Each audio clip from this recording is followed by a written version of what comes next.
Muy buenas tardes, bienvenida María, bienvenida también Carla. Como siempre les digo, bienvenida a los compañeros que ven la clase grabada. Gracias por estar. ¿Sí? Miss Cooper el día miércoles no pudo estar, por eso la recuperamos el día de hoy.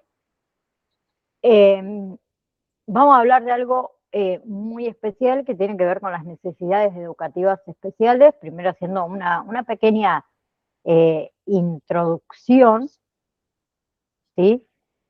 Eh, un segundito, voy a pasar. Denme un segundo. Acá. Bien, acá. Perfecto. Bien. A ver, quiero que hablemos un poco de nosotros como acompañantes terapéuticos, ¿sí? Creo que es un tema bastante importante con respecto al impacto que tiene la llegada de un hijo con necesidades eh, especiales, ¿sí? Eh, Ustedes como acompañantes terapéuticos, nuestro paciente nunca va a ser un individuo que debe ser aislado, ¿sí? Sino que es un individuo que está inserto en una trama vincular, ¿sí? Y la conformación de este diagnóstico por ahí de discapacidad, ¿sí? Incluso en etapas previas de sospecha, desata lo que es una crisis inevitable, ¿no? Entonces es un evento bastante impactante emocionalmente, bastante fuerte, que redefine muchas veces lo que son las expectativas, las dinámicas internas, ¿sí? Los proyectos de vida de todo el grupo familiar, ¿sí? Ahora bien, un punto fundamental que debemos nosotros registrar como acompañantes terapéuticos es que cada familia es un mundo singular, ¿sí? Si bien, a ver, la crisis es un denominador común, la forma de procesarla es única, ¿sí? No hay ni una receta, no hay una sola manera de correcta de reaccionar, ¿sí? Eh, Frente a ese sismo por ahí emocional, ¿sí? La clínica en realidad nos muestra que las familias suelen tomar dos caminos posibles. Un camino es el de crecimiento y enriquecimiento, ¿sí? Familias que tras un proceso logran elaborar lo que es la crisis de manera positiva, fortaleciéndose y uniéndose aún más. Y el otro camino es el que nos lleva a los trastornos y los conflictos, que tiene que ver con situaciones de intensidad del impacto, desbordando todos los recursos familiares y generando disfuncionalidades, vamos a decir, en los vínculos o afectando directamente lo que es la salud mental de alguno de sus miembros, ¿sí? Entonces, eh, la crisis del diagnóstico es un duelo que es bastante complejo, ¿sí? Nosotros cuando hablemos del diagnóstico, cuando uno, digamos, de los padres, a los padres se les comunica la discapacidad de su hijo, ¿sí? No están recibiendo un simple informe médico, ¿no? Están viviendo para ellos una catástrofe emocional, ¿sí? Y en ese instante se van a desmoronar, perdón, muchas veces lo que son sus sueños o sus proyectos de vida, ¿sí? Lo que ellos, digamos, habían imaginado, ¿sí? Por eso grábense esto en la cabeza, que la familia atraviesa un proceso de duelo cuando le dan un diagnóstico. Pero atención, que no es un duelo, digamos, tradicional por la pérdida física, digamos, de alguien, en este caso, es un duelo por la pérdida del hijo ideal, ese hijo que proyectaron en su mente durante el embarazo, ¿sí? Y como todo duelo, suele transitar por distintas fases, ¿sí? La negación, que es la primera fase, que ellos se preguntan que, o se dicen que eso no puede estar pasando, que puede ser un error. Luego está la ira, ¿sí? La rabia de preguntarse por qué les pasó a ellos. Luego está la negación, ¿sí? Cuando se empieza a buscar desesperadamente soluciones mágicas o curas milagrosas. Luego entra la depresión, que esa se manifiesta como una tristeza más profunda, ¿sí? Una tristeza enorme, ¿sí? Una desesperanza, y finalmente llega a lo que es la aceptación, que es el reconocimiento de la realidad para empezar a adaptarse a esa nueva realidad, ¿sí?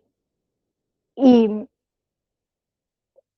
nosotros, como acompañantes terapéuticos, nos toca observar de cerca, ¿sí? Si es un duelo crónico o es un duelo continuo, que ¿qué significa? Que no se termina para siempre cuando se llega a la aceptación inicial. Ese duelo suele ser reactivo, o sea, se vuelve a despertar en cada hito de la vida del niño.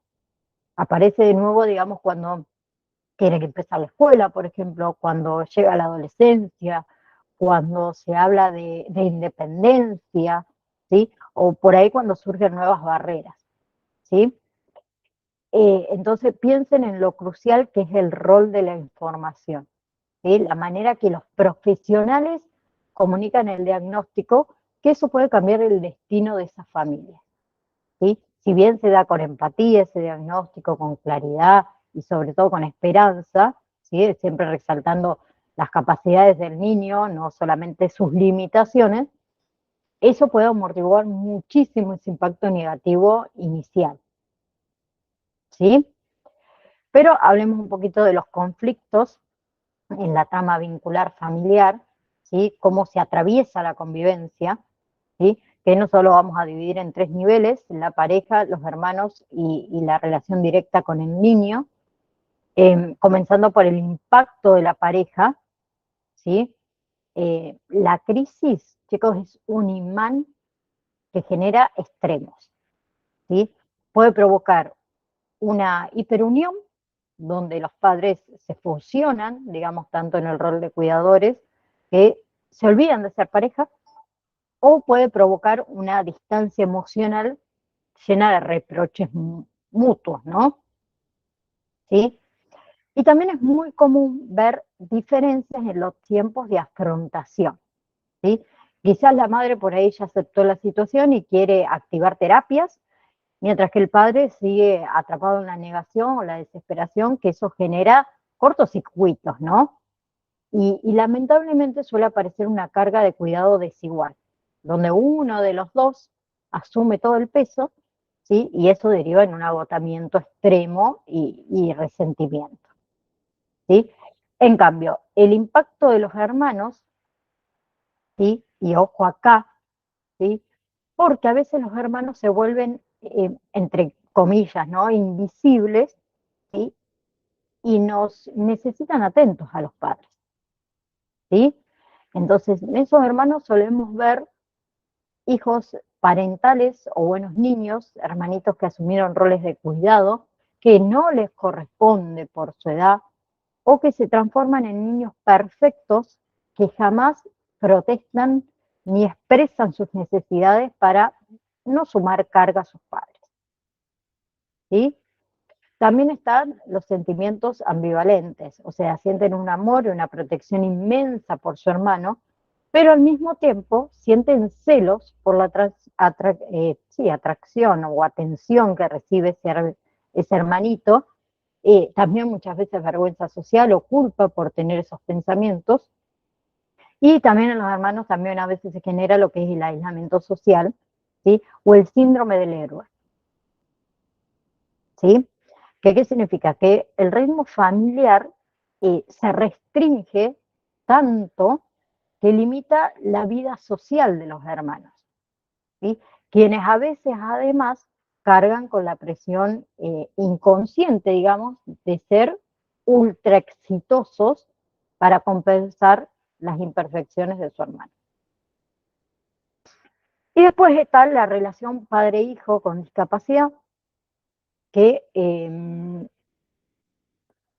podemos encontrar acá la sobreprotección, ¿sí? Ese miedo, digamos, paralizante que termina limitando la autonomía de ese niño, y también con la negación de la discapacidad, donde se le exige al niño un rendimiento irreal, ¿sí? Para el cual no está preparado, ignorando muchas veces sus necesidades reales, ¿sí? O en el peor de los casos, el aislamiento del hijo, ¿sí? percibiéndolo como una carga o como un problema, excluyéndolo de la vida familiar y social. ¿Sí? Entonces, como pueden ver, a ver, nuestro trabajo va mucho más allá de acompañar al niño en el aula o en el domicilio. Nuestro trabajo implica leer esa dinámica, ser el soporte donde estas tensiones puedan alojarse muchas veces y fundamentalmente ser ese puente que ayuda a la familia a transitar estos desafíos hacia el crecimiento. ¿Sí? Ahora bien, ¿cómo bajamos todo esto, digamos, a la práctica diaria del acompañante terapéutico? ¿Sí? Hay una lista, por decirlo de alguna manera, ¿no?, de indicadores de riesgo, ¿sí?, que eso va a ser para nosotros como una brújula, que son señales de alarma que nosotros, al estar metidos en la cotidianidad, digamos, del hogar o de la escuela, podemos detectar antes que nadie, ¿sí? Entonces, si observamos estas conductas, ¿sí?, nos están indicando que esa familia necesita de manera urgente una intervención psicológica o terapéutica, ¿sí? Entonces vamos a dividirlo en 3 focos de observación. El primero, ¿qué debemos observar nosotros de los padres? ¿Sí? Tenemos que estar atentos a registrar cuadros de depresión, ansiedad, estrés crónicos o en uno o en ambos padres, conflictos de pareja, esos conflictos que son persistentes, que no se resuelven. Observen un marcado aislamiento social o el rechazo a recibir ayuda de redes de apoyo, ¿sí?, como amigos, como instituciones, como el propio equipo terapéutico. Observen una negación persistente del diagnóstico de la gravedad de la discapacidad del niño, ¿sí? Y la búsqueda incesante, por decirlo de alguna manera, de esas curas milagrosas. Digamos, padres que van de médico en médico buscando una respuesta mágica, lo que lamentablemente los termina alejando muchas veces del tratamiento o de tratamientos que son efectivos, ¿sí? Observen también en los padres las constantes de desesperanza o de culpa. Esto es por mi culpa, nada va a mejorar, todas esas frases que también son muy impactantes, ¿sí? Y en casos mucho más graves, el abuso de sustancias, alcohol, droga, que es como un mecanismo de escape a la realidad que están viviendo, ¿sí? En segundo lugar, observen los hermanos, si es que tienen, ¿sí? Acuérdense de lo que hablamos antes, que los hermanos a veces sufren en silencio. Entonces, muchas veces nos mandan señales, estos hermanos. Los cambios repentinos en su rendimiento, en la escuela, en su comportamiento habitual, los problemas de conducta, ¿sí?, que pueden ir desde lo que es agresividad hasta lo que es un retraimiento extremo. Observen lo que son las quejas somáticas recurrentes, ¿sí? El típico hermano que le duele la cabeza, la panza seguido, pero el médico dice que físicamente no tiene nada, ¿sí? Eso es que el cuerpo está hablando. Observan la tristeza, la irritabilidad persistente, los problemas para relacionarse con chicos de su edad, ¿sí? Y fundamentalmente, si nosotros logramos que estos hermanitos confíen en nosotros, la verbalización, ¿se dice así? ¿Verbalización? Creo que sí, me suena raro.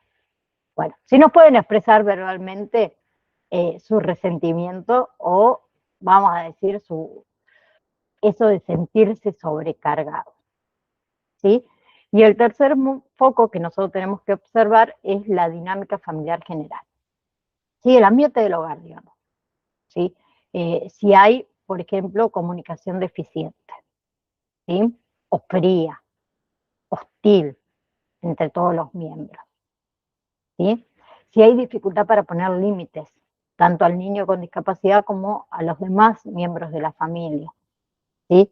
Si hay ausencia, por ejemplo, de momentos de ocio o de recreación familiar, ¿sí? No se divierte la familia, solo vive para las terapias y la rutina médica. Observen si hay rigidez extremas por ejemplo, normas que se ponen en casa, ¿sí? O todo lo contrario, un caos total y una falta absoluta de estructura, ¿sí? Y observen también el aislamiento de la familia extensa. ¿Qué quiero decir? Cuando se cortan los vínculos con los abuelos, con los tíos, con los primos, ¿sí? Bien. Ahora, para ir cerrando esta partecita de lo que es el diagnóstico, ¿sí? Quiero que hablemos de algo que es vital para nosotros, que es la prevención, ¿sí? Esto de detectar estos indicadores a tiempo a nosotros nos permite como equipo ofrecer un apoyo antes de que los conflictos se vuelvan crónicos o que terminen generando eh, psicologías mucho mayores en este grupo familiar, ¿sí? Y creo que tenemos que entender que el apoyo debe ser integral y sistemático, ¿sí? No nos sirve de nada ir a terapia solo con el niño si en casa es un incendio emocional, ¿no? Entonces, las intervenciones se involucran y se alojan en toda la familia, ¿sí? Ahora, ¿cuál es nuestro rol ahí entonces? ¿Por qué el acompañante terapéutico, digamos, es una pieza vital? ¿Sí? Porque un acompañante terapéutico bien formado, ¿sí? No es un simple niñero o niñera o cualquiera que sostiene eh, el lápiz del chico, ¿no? ¿Sí?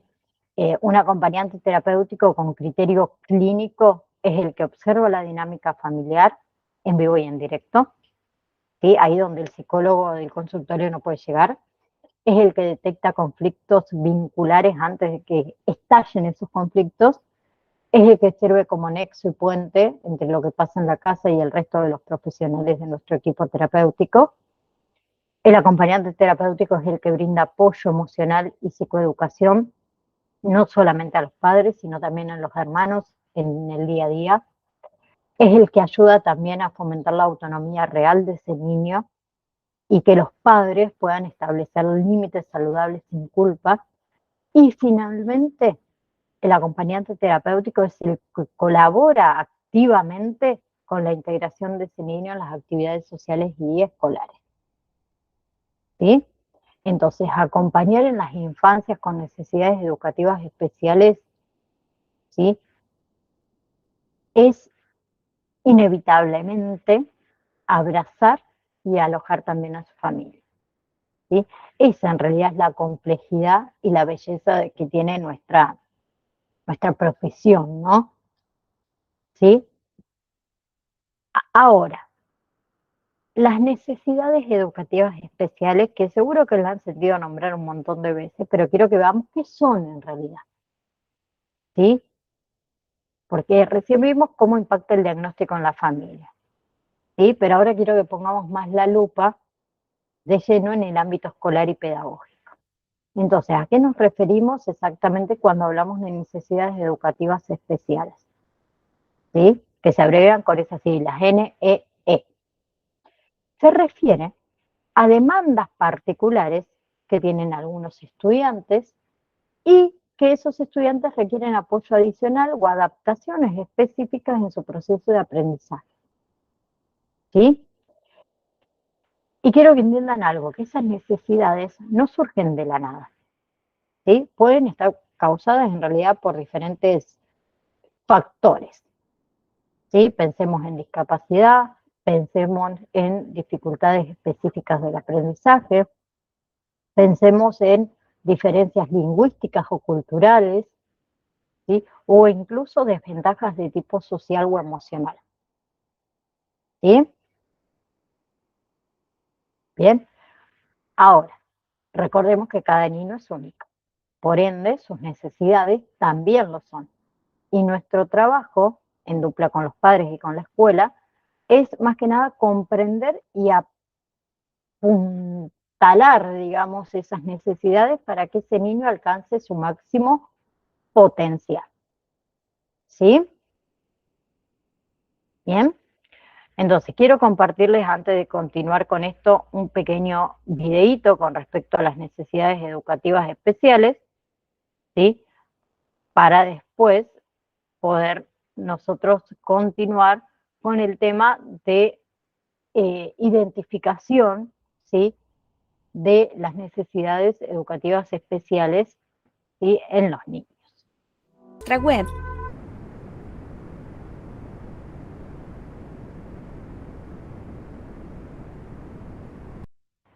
Bien.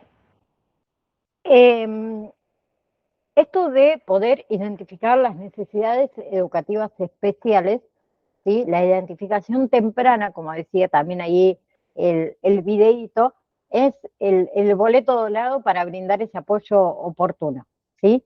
Y nosotros por ahí, al pasar tantas horas también con estos niños, ¿sí?, somos observadores de primera línea, ¿sí? Los maestros son los primeros, ¿sí?, porque lo observan en el aula, ¿sí?, pero las señales, ¿sí?, que nos hacen como parar la oreja, es cuando tienen las dificultades, por ejemplo, persistentes para concentrarse, por ejemplo, o problemas por ahí notorios en la comunicación, ¿sí?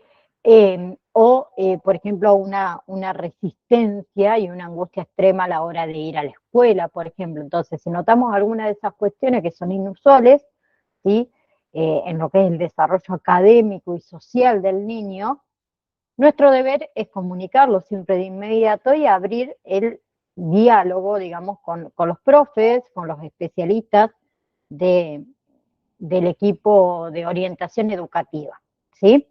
Como también nombraba en el video, hay diferentes tipos de necesidades educativas especiales, ¿sí?, que debemos conocerlas. Cada tipo requiere un enfoque y requiere una estrategia de acompañamiento distinta, ¿sí? Entonces vamos a repasar las más comunes que nos podemos encontrar, por ejemplo, la discapacidad intelectual, que tiene que ver con aquellos niños que puedan presentar dificultades para comprender conceptos abstractos, ¿sí?, o retener información o desarrollar también ciertas habilidades sociales. Está también la discapacidad de aprendizaje, ¿sí?, que esas afectan directamente la adquisición de habilidades académicas básicas que tienen que ver con la lectura, ¿sí?, con la escritura, con las matemáticas, que acá el secreto de nuestro rol es aplicar enfoques ultra individualizados. Después también está el trastorno del espectro autista, TEA, ¿sí? Como creo que ya sabrán, los chicos con TEA suelen presentar desafíos en el tema de la comunicación, la interacción social, y pueden mostrar conductas repetitivas o intereses muy restringidos. Y en esos casos el apoyo también temprano y especializado puede cambiar sus vidas.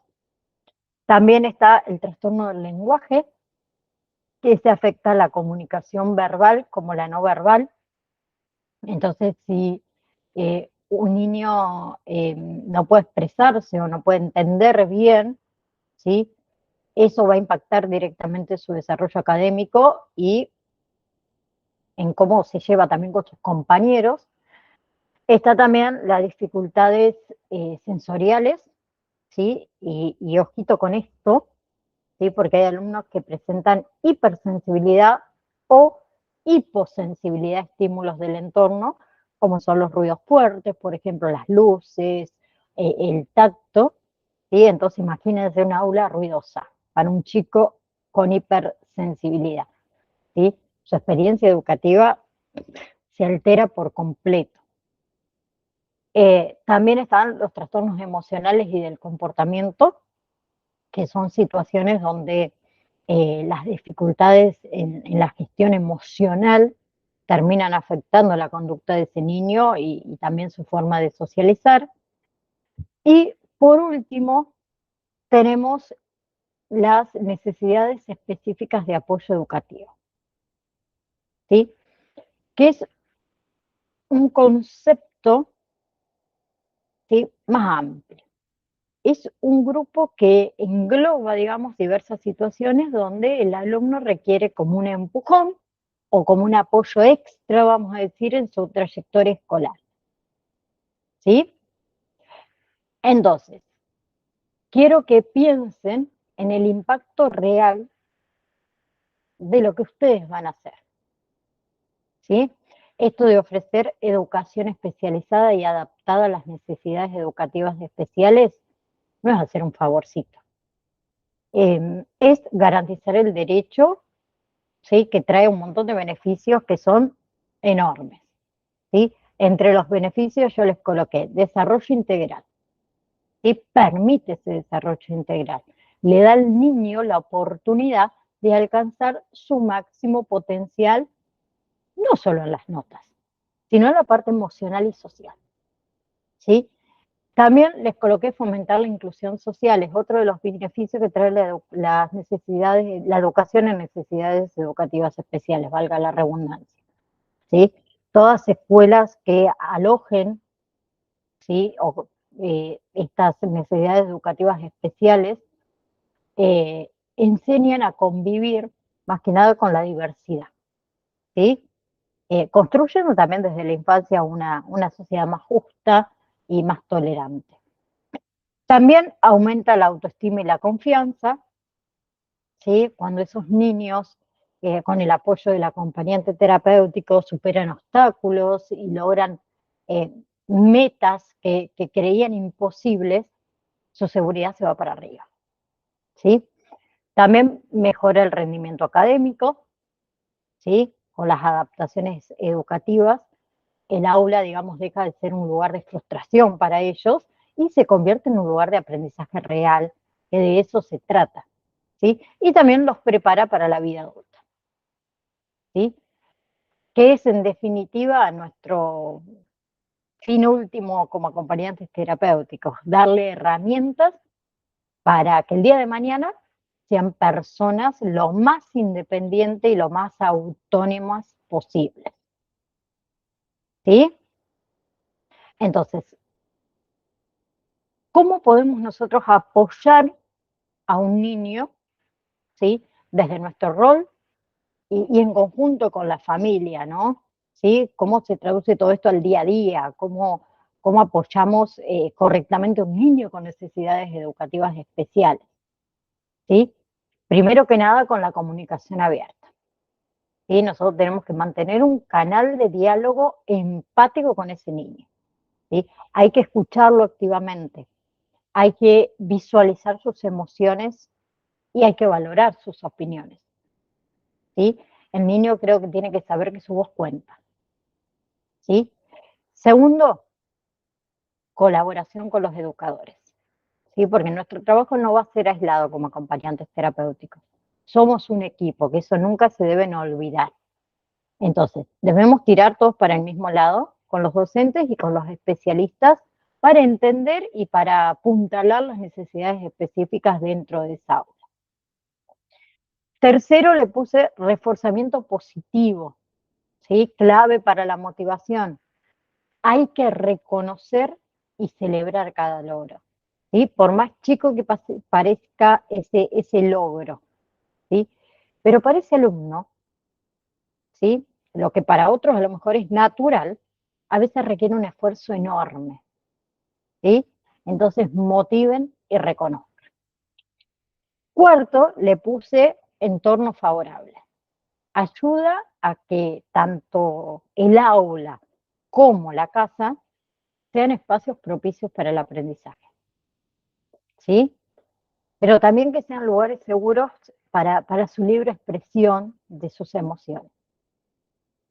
Y quinto, puse el autocuidado, ¿sí? Y grábense esto a futuro. Cuidar y acompañar a un niño con necesidades educativas especiales es una tarea hermosa, hermosa, pero sumamente desafiante. Entonces, si los padres o nosotros como profesionales no nos tomamos un tiempo para descansar y para recargar energías, nos quemamos, ¿sí? Entonces, para cuidar hay que estar bien cuidados nosotros. ¿Bien? Entonces, acuérdense en forma de síntesis que las necesidades educativas especiales son demandas particulares que exigen apoyo adicional en todo lo que es ese proceso educativo, ¿sí? Que hay diversas formas, ¿sí? Desde la discapacidad intelectual, motrices, hasta las dificultades de aprendizaje, como TEA, como los trastornos del lenguaje. ¿Sí? Recuerden que la detección, como hablamos, y la intervención temprana, ¿sí? Cambia, ¿sí? Hace cambiar esas vidas, hace cambiar esa trayectoria escolar, ¿sí? Y atención acá, porque la legislación garantiza el derecho de una educación inclusiva y de calidad, ¿sí? No es una opción de la escuela, en realidad es un derecho del alumno por ley, ¿sí? Y que también trae beneficios la educación especializada, ¿sí? Desarrollo integral, como vimos, inclusión real, autoestima, preparación para la vida adulta, para que sea autónomo, ¿sí? Entonces, estas necesidades educativas especiales son una parte fundamental de la diversidad humana, ¿sí? Y poder reconocerlas y apoyarlas no es solo un deber técnico, es un camino que garantiza que las infancias alcancen su máximo potencial e inclusión en la sociedad, ¿sí? Entonces, cuando cada uno de nosotros logramos entender la singularidad de cada niño y trabajemos en red con los educadores y con las familias, ¿sí? Esta educación especial deja de ser un espacio de segregación. Se convierte en realidad en una experiencia que enriquece toda la escuela y sobre todo que favorece los lazos de la comunidad, ¿sí? Ahora, quiero que continuemos profundizando un poquito en el universo familiar, por así decirlo, ¿sí? Eh, Pensemos por un momento lo siguiente. Toda familia espera la llegada de un bebé con mucha ilusión, con mucha esperanza, ¿sí? Y una felicidad que muchas veces no lo podemos describir con palabras, ¿no? ¿Sí? Si ya de por sí criar cualquier niño genera dudas, genera incertidumbre, ¿sí? Porque convengamos que ningún bebé viene con un manual, ¿sí? Los nuevos papás siempre necesitamos guías y acompañamientos. Pero ahora, ¿qué pasa cuando ese bebé no viene completamente sano? ¿Sí? ¿Qué torbellinos de emociones y temores y desconciertos se generan en el seno de ese hogar? ¿Sí? Que acá hay que tener en cuenta algunas situaciones que creo que son sumamente diversas, ¿no? Están los niños que nacen visiblemente sanos, ¿sí? Pero que más tarde por ahí sufren una lesión, como una parálisis cerebral adquirida, ¿sí? Están aquellos niños que en sus primeros años empiezan a mostrar rasgos de autismo o indicadores de TDAH, por ejemplo, pero que todavía no tienen un diagnóstico firme, ¿sí? Están los niños que nacen sanos y luego se desarrolla una enfermedad grave, como el cáncer infantil, o una enfermedad rara, ¿sí? En lo cual el diagnóstico puede tardar años en aparecer. Pero sea cual sea el caso, ¿sí?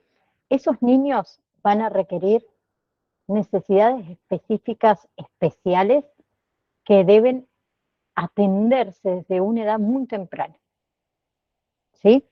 Y en ese proceso, la culpabilidad, las dudas, la ansiedad por lo desconocido, invade por completo a los padres, ¿sí? Entonces, muchas veces esas familias no son conscientes de que ellas también necesitan ayuda, que ellas también necesitan apoyo psicológico, ¿sí? Porque como le dije antes, para cuidar a los que uno más quiere, los padres necesitan estar emocionalmente sanos y aprender a autocuidarse, ¿sí? Entonces, si ya es complejo por ahí conciliar la vida laboral y familiar con un hijo sin dificultades, ¿sí? Imagínense la realidad de aquellas familias, ¿sí? cuyos hijos van a depender de ellas hasta la vida adulta o quizás para siempre. El camino que transitan no es nada fácil, ¿sí? Se topan con grandes barreras. Y yo les coloqué ahí 3 barreras. Uno tiene que ver con el aspecto socioafectivo, ¿sí? Si bien aunque como nosotros como sociedad vivimos luchando por una inclusión real, la verdad es que todavía queda muchísimo camino por recorrer, ¿sí? Otra de las barreras con las cuales se van a cruzar en el camino es en el ámbito psicológico, ¿sí? Como venimos diciendo, ¿no? Estas familias están sometidas a una presión tremenda y requieren un soporte terapéutico mucho mayor. Y el tercero le puse aspectos económicos, ¿sí? Que aquí hay que ser realistas. Muchas familias no cuentan con las ayudas ni los recursos suficientes para costear todo lo que implica garantizar el desarrollo integral de este hijo. ¿Sí? Eh, Frente a esto, en realidad, la atención temprana plantea 3 niveles de intervención, la primaria, secundaria y la terciaria, pero falta medios de hacer que muchas de esas, ¿sí? Lleguen a ser cubiertas. ¿Bien? ¿Vamos hasta ahí? ¿Sí? Bien. Eh, bueno, esto yo lo puse mayormente, bueno, pero lo vamos a, a repasar ya que lo puse de nuevo, perdón, no me di cuenta. Pero como les decía al principio, tenemos estas 4 fases específicas por las cuales atraviesan las familias, ¿sí? Que es vital que ustedes como acompañantes terapéuticos sepan identificar en cuál de ellas se encuentra el hogar donde nos toca intervenir, ¿sí? Primero está la confusión, que es el primer impacto, ¿sí? Que la familia dijimos que no logra entender qué le pasa a su hijo, ¿sí? Ni qué va a pasar con él en el futuro. Están como bloqueadas, ¿sí? No pueden asimilar la información. Y en esa desesperación, ¿sí?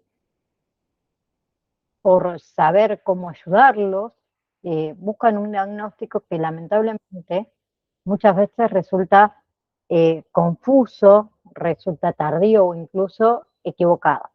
En el módulo número 3 estamos. Estamos terminando el módulo número 3. ¿Sí? Luego está la fase de negación, ¿sí? Que aparece después de recibir, digamos, la información de los especialistas médicos o educativos, ¿sí? Como lo que escucharon duele tanto, las familias entran en un estado donde buscan segundas o terceras opiniones, ¿sí? Persiguiendo, como dijimos antes, desesperadamente escuchar lo que les gustaría oír, que es muy común que también en esa etapa eh, ellos se enfrenten con esos profesionales que rechacen el diagnóstico, que traten de demostrarle al entorno que su hijo no necesita ningún tipo de ayuda especial, aunque en el fondo sientan perfectamente que sí, ¿sí? Después está la culpabilidad, la fase de la culpabilidad, ¿sí? Que es una de las más dolorosas, diría yo, donde los padres cargan con un mandato muy fuerte de responsabilidad sobre el bienestar de su hijo, ¿sí? Por eso se boicotean, por decirlo de alguna manera, ¿sí? Pensando que ellos son los causantes de la condición del niño, ¿sí? Creyendo que hicieron algo malo en el pasado. También sienten culpas por no saber cómo solucionar el problema o por no tener los recursos económicos para hacerlo. Y muchas veces esa culpa genera tensiones terribles en la familia, en la pareja, ¿sí? Al punto de negar la deficiencia como algo propio e intentar culpar a factores externos, ¿sí? Y la última fase, que es la fase de consolidación o como les puse ahí, de aceptación, que eso se da tras un difícil camino, ¿sí? Para el que nadie los preparó, se llega a ese estadio, ¿sí? Que acá la clave es el trabajo en equipo, entre todos los miembros de la familia, para fortalecer y afrontar esa realidad y avanzar, ¿sí? Acá la familia se entiende que la familia es el primer agente social de un niño. Y empiezan a trabajar codo a codo con los que son los agentes externos, la escuela, nosotros como acompañantes terapéuticos. Entonces, en esa etapa, los padres se sienten ya mucho más fuertes emocionalmente, ¿sí? Aceptan ya las necesidades reales que tiene su hijo y se enfocan en buscar la mejor manera de ayudarlos, ¿sí? Entonces, en conclusión, ¿sí? Piensen en esto. Si el impacto del diagnóstico no se acompaña bien, se pueden producir graves, digamos, desajustes familiares, ¿sí? Que van desde la lástima y el rechazo hasta la sobreprotección o la falta de estimulación por pura falta de formación en realidad.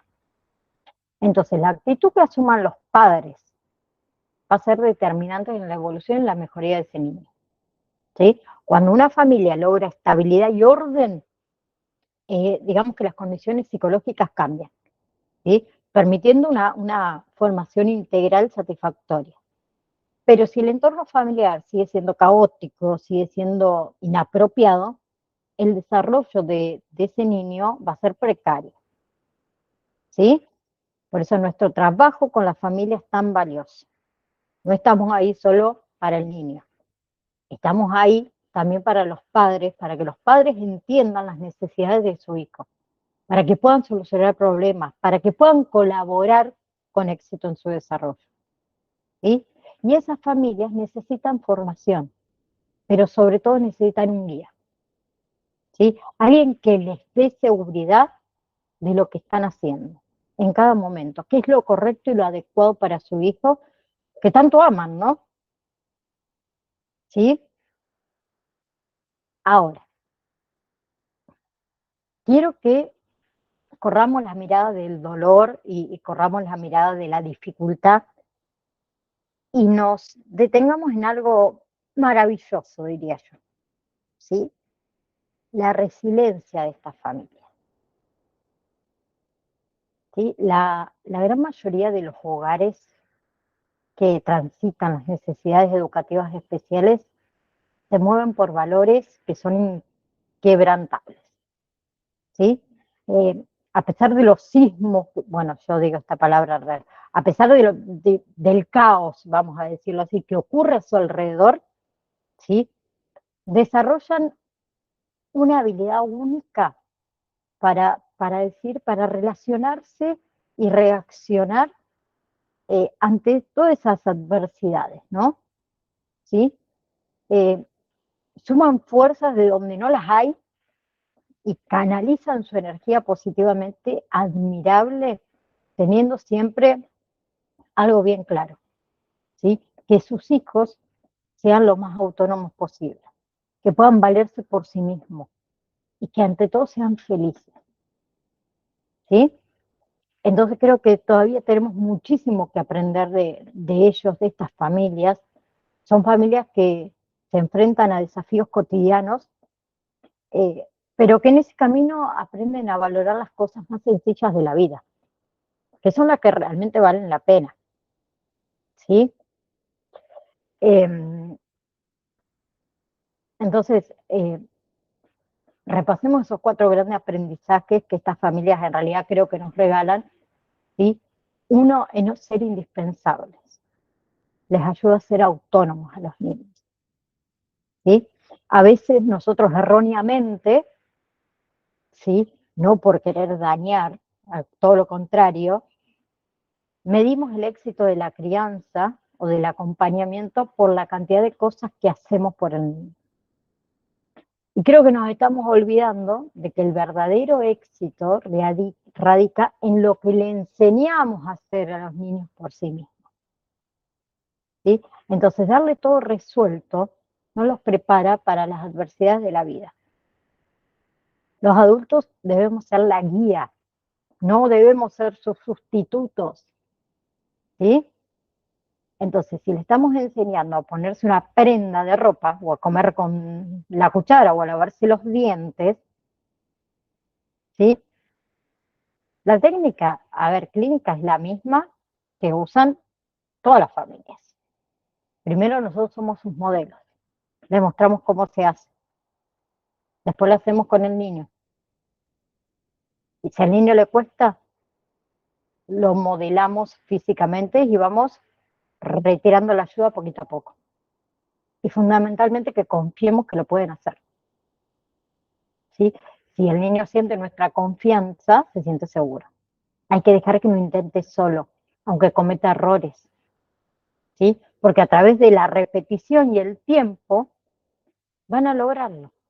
Y nos vamos a sentir sumamente orgullosos de ellos. ¿Sí? Entonces, las familias tenemos que celebrar los pequeños pasitos que ellos dan. ¿Sí? Bien, hay que darles, digamos, su tiempo para hacerlo que progrese. ¿Sí? Por ahí un niño con necesidades educativas especiales necesita mucho más tiempo que los demás, pero termina haciéndolo. ¿Sí? Y sus logros son lucha.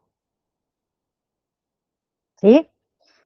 Luego hay que aceptar al niño tal como es, no como nosotros lo idealizamos. La aceptación real, yo creo que es un reto enorme en una sociedad que vive sobrevalorando, digamos, las expectativas y los rendimientos. ¿Sí? A veces los adultos ponen tanto empeño en resolver, por decirlo de alguna manera, los problemas del niño, que sin darse cuenta intentan forzarlo a ser una persona idealizada con la cual nosotros habíamos soñado. ¿Sí? Y nuestro rol como acompañantes terapéuticos es ayudar a que el niño se sienta querido, se sienta valorado por cómo es y no por lo que es. ¿Sí? El aspecto incondicional y la confianza, ¿sí?, es el motor de su autonomía, de su autoestima. ¿Sí?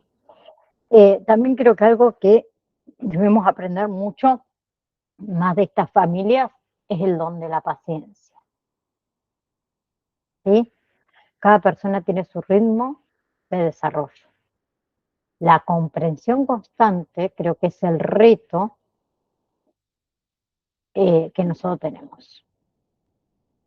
¿Sí? Yo una vez escuché algo de un papá, perdón, de una niña con síndrome de Down, que se me decía, gracias a mi hija yo tengo el don de la paciencia. Entonces acepté que ella tiene sus propios tiempos y que aprendí a apreciar su desarrollo independientemente de su ritmo. ¿Sí? Creo que en un mundo acelerado, donde la vida laboral, como dije antes, y la vida familiar es una lucha constante por sacar minutos del reloj donde no tenemos, las familias con necesidades educativas especiales creo que nos enseñan a parar y a conectar con el presente. ¿Sí? Muchas de ellas hacen un sacrificio enorme económico y laboral, reduciendo muchas veces hasta jornadas laborales o cambiando de trabajo para ganar mucho más tiempo con sus hijos. Y creo que eso nos da una muy buena lección. ¿Sí?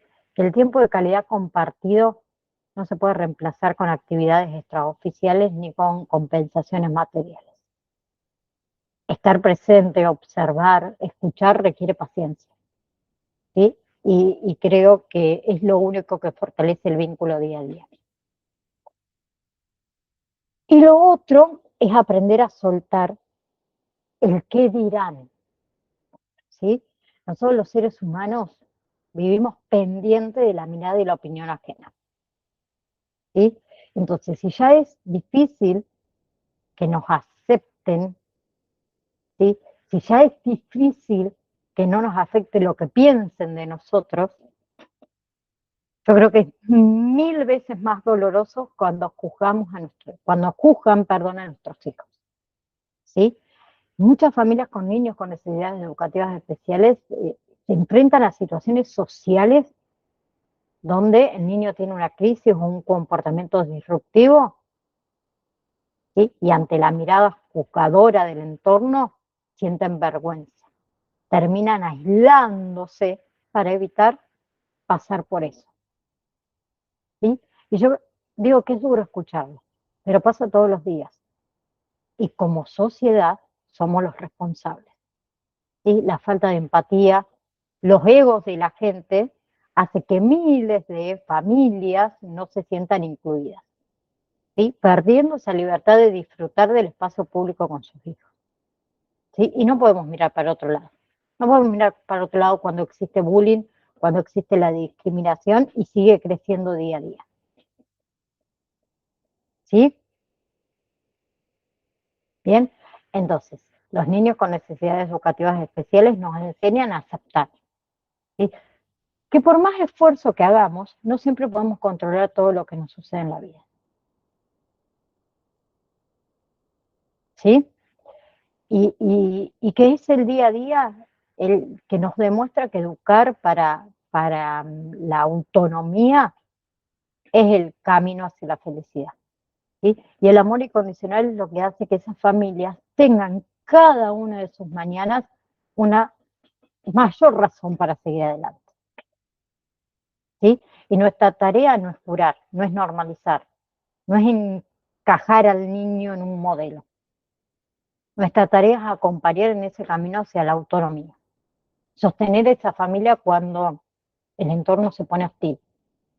Eh, y también ser la guía que les recuerde que cada pequeñita batalla, ¿sí?, que ellos dan, lo hacen bien, ¿sí? Eh,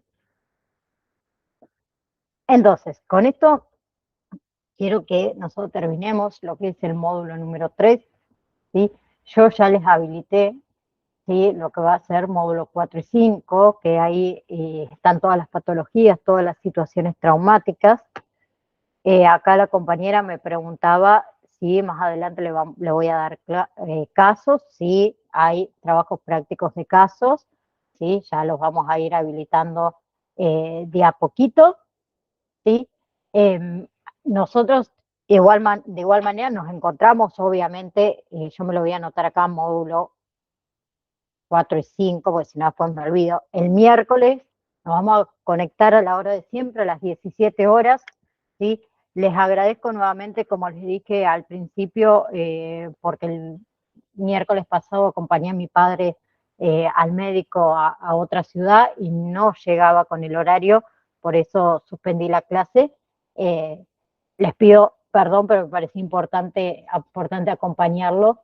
Y gracias por estar hoy un feriado acá conmigo. Así que el día miércoles nos vemos y vamos a comenzar con el próximo módulo, ¿sí? Les mando un saludo enorme. Nos vemos prontito. Chao, chao.